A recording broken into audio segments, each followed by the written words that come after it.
Do you have any questions or remarks or something? Yes. My question is to both of you. I like to ask what you think are the most important aspects of Beethoven's sonatas in general, as opposed to other sonatas. This is a very difficult thing. I mean, I don't think you can, frankly, I don't think you can answer that question. Music is not about pointing out different elements. Music, a work of music, is about integrating all the elements. If you are able to say, this is a very rhythmical thing, this is a very emotional part, this is a very technical part, this is a very atmospheric part, you are not making music. You are only maybe producing some, could be also very interesting and very beautiful sounds. The difference between just sound and music is that when you make music, everything has to be integrated, and that you are not able to detect the different elements. I think that you must always think in music. Music is about integration. This is why it is such a sad fact that there is no music education in the schools, because a child that learns from early on to really make music learns about integration, learns about how all the different elements are connected. He learns about the fact that there is no independent element, that tempo is not an independent element, that expression is not an independent element, that everything is constantly and permanently connected. I don't know of a better lesson in life than that. I wanted to ask about your comment about the illusion of sound. At one point you said, believe that you can do a crescendo on one note. Now I know physically that's not possible, but it sure sounded like it happened. Can you talk about that aspect of sound, the illusion of sound? But then it wouldn't be an illusion anymore. yeah, that's right. I play a little bit of piano, and that's why I'm asking. When I was very young, if I can tell you a little personal anecdote. When I was very young, I think I must have been 14 at the time, I was taken to play for none other than Vladimir Horowitz. And I was very unhappy about the fact, because since my childhood, I had been the greatest Rubinstein fan. And Rubinstein knew my parents since the time my mother was pregnant with me. And so since the day I came into this world, this was it for me, you know, and to go and see Horowitz was, you know. So I went already, you know, in a negative frame of mind. And I was 14 and probably very childish, even more so than now. And I played for him. And he said some nice things, and he said some critical things. And at the end of the afternoon, he said something which I have never forgotten. He says, you know, you must always have will. I thought, what, will job? No, will, of course. Will. In other words, you must want. It's not enough to know there's a crescendo. It's not enough to do the crescendo. You must want. You must have the will to do that.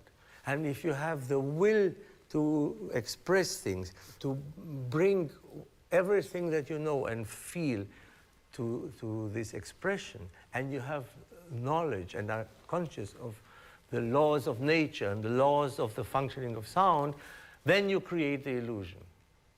I can explain that this has to be the crescendo and this has to be because of the harmony and because of the rhythm for thousands of reasons. I can really explain Russia, but I cannot teach to him the level of intensity of his relationship with the music. How much he will want to. Will he be able to forget at the moment of the crescendo that he had a fight with his girlfriend, or that his mother didn't bring him the groceries, or that? Will he be able to make complete, forget all of that, and have a absolutely burning intensity for the crescendo? This you cannot teach, and this is why you cannot teach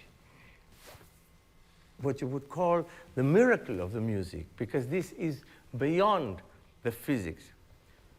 To reduce that to the level of the practical, obviously, if you have a chord on the piano that you want, where you want to create the illusion of the crescendo, you must imagine that the piano is doing the crescendo, and then when you play the next note, that has to be the result of your imaginary crescendo. But if you have a negative way of thinking and say, the piano cannot make a crescendo, you will never express that. But if you play this, and then you play this, and you really imagine this crescendo, then you will play the second chord as if it was the result of the crescendo. I tried my best. It's a very difficult question. Yes? The late Beethoven sonatas, would you interpret them more or less towards the classical line or towards the romantic line? I think that the difference between middle and late Beethoven is not a difference between classical and romantic in any way. The difference between middle and late Beethoven, if it can be put in a few sentences, I think has to do with the breaking down of so many elements. You don't have these long phrases. Also, it does away with a conventional idea of what sounds well. If you look carefully, I think you will find that late Beethoven very often ignores the middle register of the piano. It's always like this. You know, the extremes. Late style in Beethoven does away with the theory that one mellows with age. No, this is very important. It's very important. It's as if there is a sort of obstinacy, an obstinacy in the sense that it does not require even continuous musical argument. That is enough to start something and then to go somewhere else. It is the abruptness, which is anything but mellow and is anything but romantic. It's as if he doesn't want to allow himself any acceptance of anything with age. And he's obstinate and he gets on with it. And he breaks everything. Of course, you have moments of great serenity, like in the last movement of Opus 111, or the last movement of Opus 109. For instance, in the Arioso of 110, in the last movement, you know,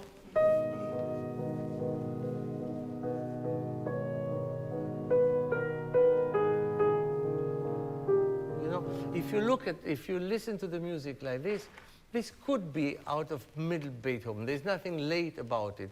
But because of the content that it comes in it, I would play that much less fluid. I would play it less clearly.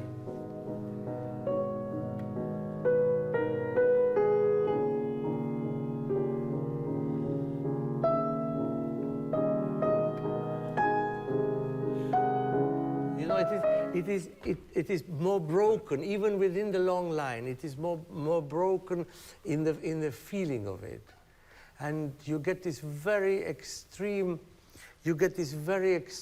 abrupt changes of dynamics, of register, of mood in late Beethoven. Sorry, that's the best I can do.